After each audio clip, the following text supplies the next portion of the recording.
Bonjour les amis, nouvelle vidéo avec un extrait exceptionnel. Vous allez pouvoir voir le Lolita Express, l'avion de Jeffrey Epstein. Et oui, vous avez un Français, Max von Croft, un influenceur qui a réussi à s'infiltrer dans l'avion de Jeffrey Epstein. Et donc vous allez pouvoir constater bien sûr l'horreur et constater l'intérieur du fameux Lolita Express.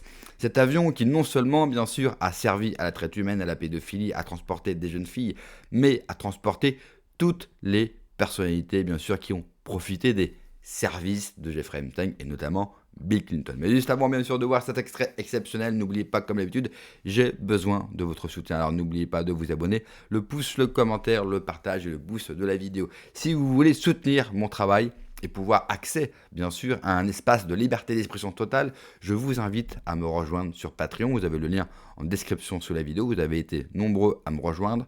Vous avez du contenu exclusif, vous avez des lives exclusifs et je vois par rapport à vos commentaires que vous trouvez ça passionnant et que cela vous plaît. J'en suis extrêmement content. Vous avez 2 vidéos au minimum sur Patreon, des vidéos d'1 heure, 2 heures. Vous avez du gros contenu exclusivement sur Patreon et je remercie également tous les donateurs sur Tipeee de m'aider bien sûr à continuer mon travail. C'est extrêmement important. On regarde l'extrait et on en parle juste après. 100.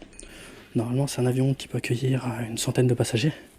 Sauf que là il est dans une config ultra VIP, comme vous pouvez le voir. Donc il est prévu pour accueillir une petite trentaine de passagers dans cette config jet privé. Là on a le poste de pilotage.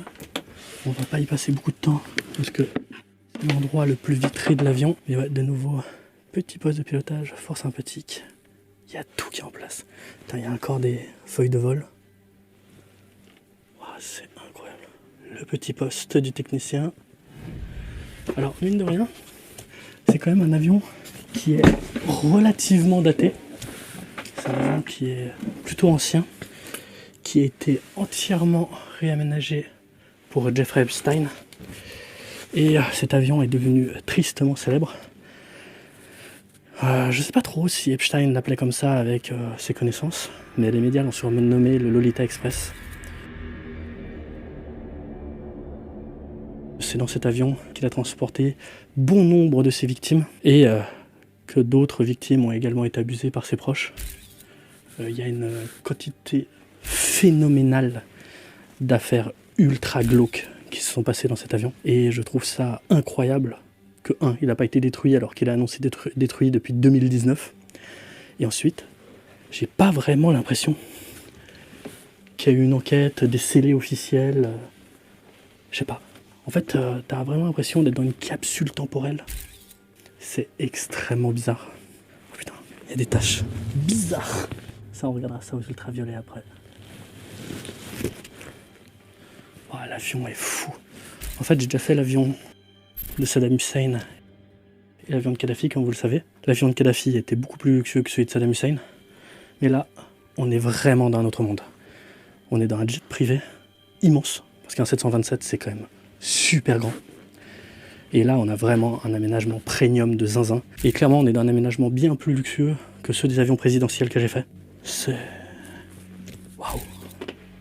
En fait, il y a une aura encore plus spéciale que dans les 2 avions présidentiels que j'ai fait. Parce que là, on est vraiment sur une scène de crime, en fait. Waouh, c'est... Vous imaginez tout ce qui s'est passé dans cet avion?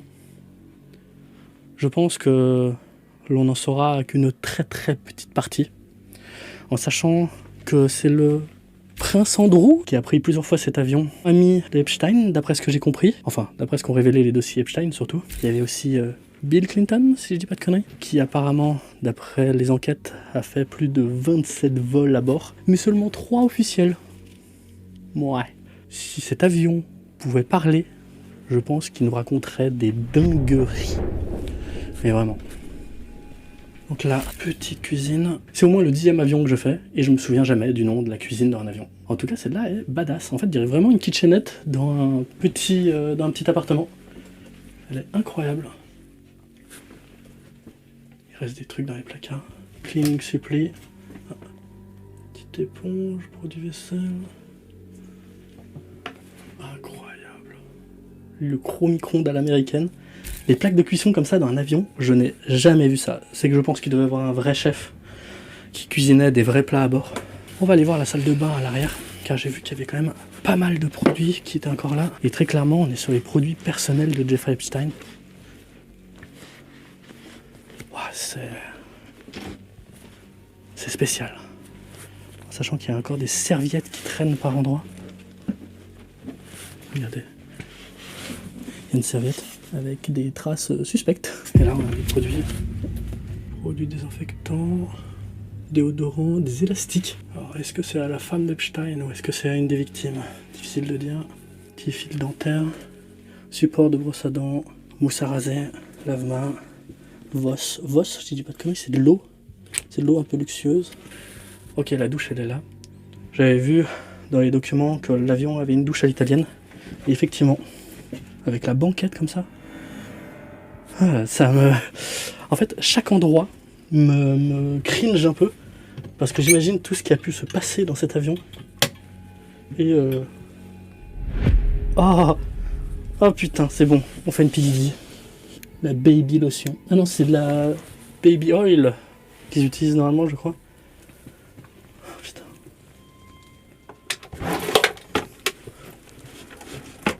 Brosse à dents. Des médicaments, des vitamines. C'est quoi? Petite poubelle, ok.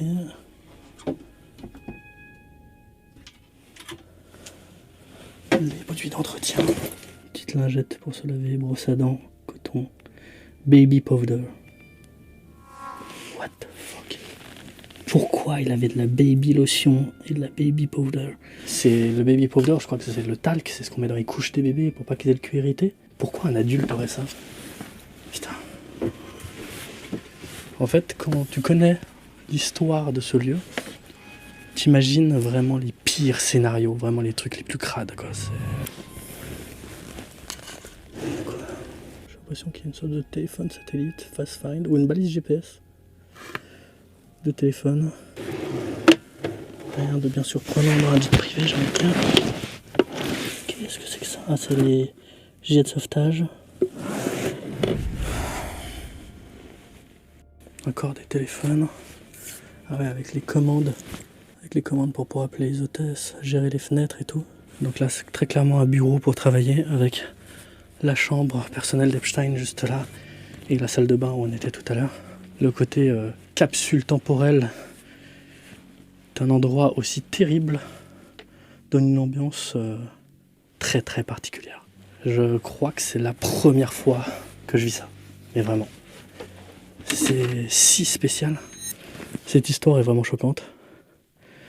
Parce qu'on a toutes les théories du complot qui tournent, que tout le monde connaît à base des élites pédosatanistes qui kidnappent des enfants pour les sacrifier dans des caves après les avoir transportés à travers le monde dans des cages. C'est vraiment une théorie du complot relativement basique que je pense tout le monde a vu. Et au final, quand une histoire comme ça est révélée, un enculé de riche qui fait des trucs d'enculé de riche et qui utilise son argent, son pouvoir, son aura pour abuser de gamines. Après, ça se trouve, on n'a pas toutes les histoires et il s'est passé des dingueries et comme ce qu'on imagine dans les théories du complot, hein. Mais des éléments qu'on a actuellement, on est vraiment juste, avec des gros guillemets évidemment, sur de la manipulation et des personnes influençables à qui on faisait miroiter une chance à la vie, de l'argent. C'est fou. Je sais pas quoi dire, Je pense qu'il y a encore tellement de choses qu'on va apprendre prochainement. Et le fait d'être dans son avion, j'ai de la peine à réaliser en fait, tellement c'est fou. On va éteindre cette lumière. On va faire un petit tour en ultraviolet. Voir si on trouve des dingueries. Alors, ici, dans ce fauteuil, il y a une photo de zinzin où t'as une meuf qui est accroupie là. Et je sais pas, t'as l'impression qu'elle est droguée ou défoncée. Elle est trop bizarre la photo. Après, c'est que mon avis.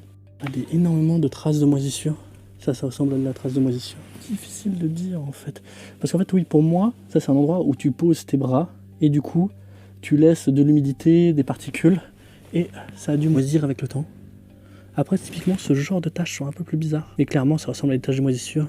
Il y a pas mal de traces de colle comme ça. Je pense qu'il doit y avoir des trucs permanents qui étaient installés, genre des téléphones, des trucs comme ça. Est-ce que ça se voit à l'œil nu? Ouais, non. Ça, typiquement, ça pourrait être une trace de fluide corporel. Ça, pareil. Je sais pas si vous le voyez. Ouais, ça là, vous le voyez bien. Pareil, ça pourrait être des traces de fluide corporel. La tache est très suspecte. Ah, ou alors peut-être une boisson. Parce qu'il y a quand même beaucoup de choses qui réagissent avec des ultraviolets. Oh! Attendez, je sais pas si vous allez voir ça. Là, il y a des taches bizarres.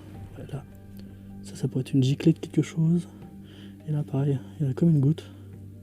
Bon, en sachant que bien évidemment, on fait ça plus pour voir si on trouve une vraie dinguerie. Parce que en soi, je ne suis pas de la police scientifique, donc c'est pas moi qui va vous donner une analyse. Oh! Ça pareil, c'est bizarre comme tasse, parce que ça ressemble vraiment à des coulures ou à des jets. À quoi ça ressemble sans ultraviolet? Oh putain. Ça, c'est une trace suspecte. Je sais pas si vous allez voir. On voit que c'est une giclée quelque chose. Les poils sont collés. Attendez, je pense que là, vous allez me voir quand même.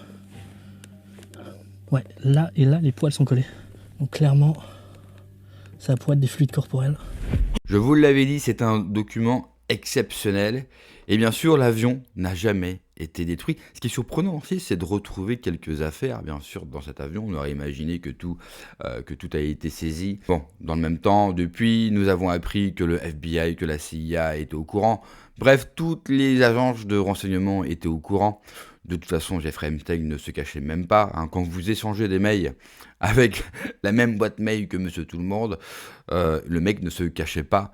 Et c'est normal. Pourquoi? Parce que tout cela faisait partie d'un plan du Mossad, de la CIA et peut-être d'autres agences gouvernementales. On a tout le temps tendance, bien sûr, à taper sur ces deux agences-là, parce que généralement, c'est toujours les mêmes qu'on retrouve dans les coups fourrés.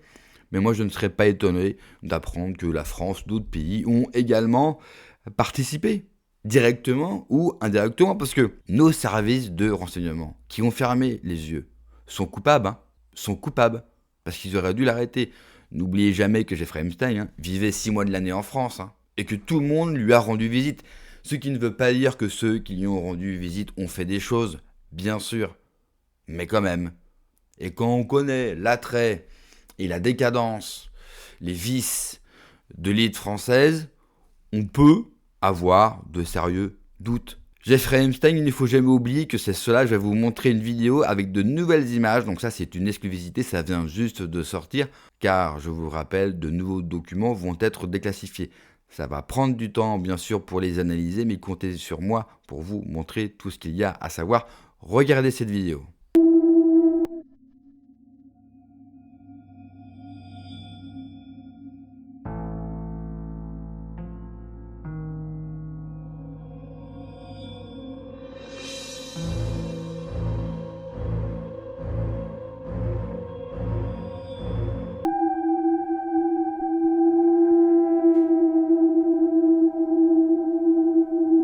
Certaines images, vous l'avez vu, sont tirées directement de son avion. Le document, je voulais vous le montrer parce qu'il est important aussi de voir l'intérieur. On n'a jamais pu avoir l'intérieur de son appartement avenue Foch parce que la justice française n'a jamais voulu nous révéler quoi que ce soit. Et depuis, bien sûr, cet appartement, toute la décoration, tout a été changé. Donc, je voulais vous montrer ça parce qu'il est important, bien sûr, de comprendre et de voir dans quel environnement, bien sûr, Jeffrey Epstein vivait. On voit le luxe, bien sûr, de cet avion, les moyens qu'il possédait et surtout, découvrir l'horreur parce qu'on sait exactement ce qui s'est passé dans cet avion. Merci d'avoir regardé la vidéo, les amis. N'oubliez pas, comme d'habitude, de vous abonner, le pouce, le commentaire, le partage, le boost de la vidéo. Prenez soin de vous. Que Dieu vous protège. Allez, ciao.